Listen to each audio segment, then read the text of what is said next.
আমাদের লাইফে আমরা সবাই একটা ফেসে গিয়ে কখনো না কখনো ব্রেকআপ ফেস করে এসেছি। সেটা স্কুল লাইফে হোক, সেটা কলেজ লাইফে হোক। ব্রেকআপ হয়তো আমাদের গার্লফ্রেন্ডদের সাথে হয়েছে, বয়ফ্রেন্ডের সাথে হয়েছে, আবার বন্ধুদের মধ্যেও অনেকে ব্রেকআপ হয়েছে।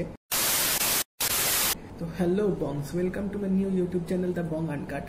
তো এখানে আমি আজকে ব্রেকআপ নিয়ে কেন কথা বলছি, অবভিয়াসলি গতকাল আমি একটা নতুন ওয়েব সিরিজ দেখেছি হইচইতে, যেটার নাম হচ্ছে ব্রেকআপ স্টোরি।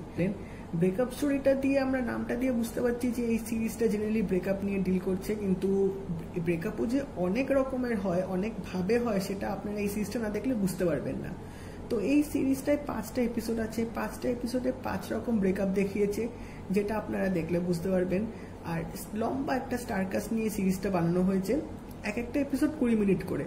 তো এবার এখানে ব্রেকআপটা অনেক রকমের দেখানো হয়েছে, যেমন কাপলদের মধ্যে ব্রেকআপ হওয়া বা বন্ধুদের মধ্যে ব্রেকআপ হওয়া, আরো অনেক রকমের ব্রেকআপ হয়েছে, যেটা আপনারা দেখলে বুঝতে পারবেন ভাবে হয়েছে। এবং এক একটা রিলেশনশিপে এক একটা ডিফারেন্ট ইমোশনস পোর্ট্রে করেছে, ডিফারেন্ট লেয়ার দেখিয়েছে যে কেন হয়েছে, কি কারণে হয়েছে, এবং এই ব্রেকআপটা হয়ে ভালো হয়েছে না খারাপ হয়েছে সেটা আপনারা দেখলে বুঝতে পারবেন, এবং কিছু কিছু রিলেটও করতে পারবেন আশা করছি।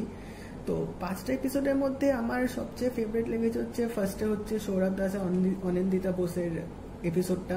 তো এই এপিসোডটা বেসিক্যালি, ওরা তো আপনারা জানেন যে ওরা রিয়েল লাইফে কাপল, যারা ওদেরকে ফলো করেন ফেসবুক, টুইটারে, ইনস্টাগ্রামে, তারা জানবেন।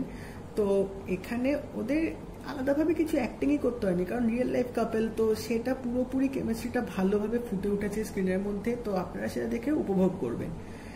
সেকেন্ড যে এপিসোডটা আছে, সেই যে এপিসোডটা আমার ভালো লেগেছে সেটা হচ্ছে তোমার তুহিনা দাস আর সৌরাসিনী মৈত্রর মধ্যে ওদের যে ফ্রেন্ডশিপের যে ব্রেকআপটা দেখিয়েছে, সেটা আমার খুব ভালো লেগেছে, দুজনের বন্ডিংটাও ভালো ছিল। আর আরেকটা যে লাস্টে আমার এপিসোডটা ভালো লেগেছে 5টার মধ্যে, সেটা হচ্ছে সোহিনী সরকারের যে গল্পটা দেখিয়েছে। এই 3টে এপিসোড আমার খুব ভালো লেগেছে। বাকি 2টো এপিসোডে ছিল চান্দ্রেই আর আরিয়ানদেরও যে গল্পটা দেখেছি, সেটা আমার ঠিকঠাক লেগেছে, মানে ঠিক আছে, খুব খারাপও না আবার খুব ভালো না, বাট আমার ওই 3টে এপিসোড খুব ভালো লেগেছিল।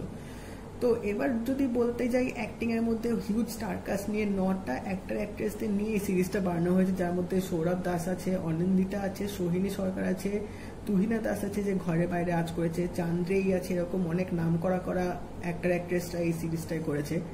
তো এই সিরিজটার মধ্যে গল্পগুলো এক একটা গল্প এক একটার সাথে লাস্টে গিয়ে লিঙ্ক হবে, যেটা আপনারা এক একটা এপিসোডের এন্ডে গিয়ে বুঝতে পারবেন। ফার্স্টে আপনাদের দেখে মনে হবে যে হয়তো এক একটা এপিসোড এক একটা গল্প নিয়ে ডিল করছে, বাট না, ইন্টারলিঙ্কড আছে সবগুলোর সাথে, সেটা আপনারা দেখলে বুঝতে পারবেন।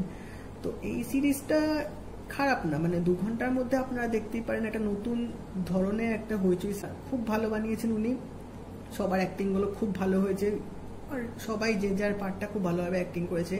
তো আপনারা সেটা দেখে নিতে পারেন, খারাপ লাগবে না আশা করছি।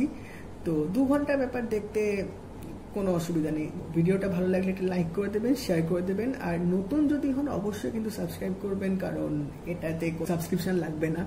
তো সাবস্ক্রাইব করে দিয়ে অল বাটনটা প্রেস করে দেবেন, যাতে আরও যখন আমি নেক্সট ভিডিও আসবে আমার এরকম আরও অনেক সিরিজ নিয়ে আমি চর্চা করব, তো আপনারা সেটা দেখতে পাবেন, এবং আপনাদের ভালো লাগলে সেটা বন্ধুদের মধ্যে শেয়ারও করতে পারবেন।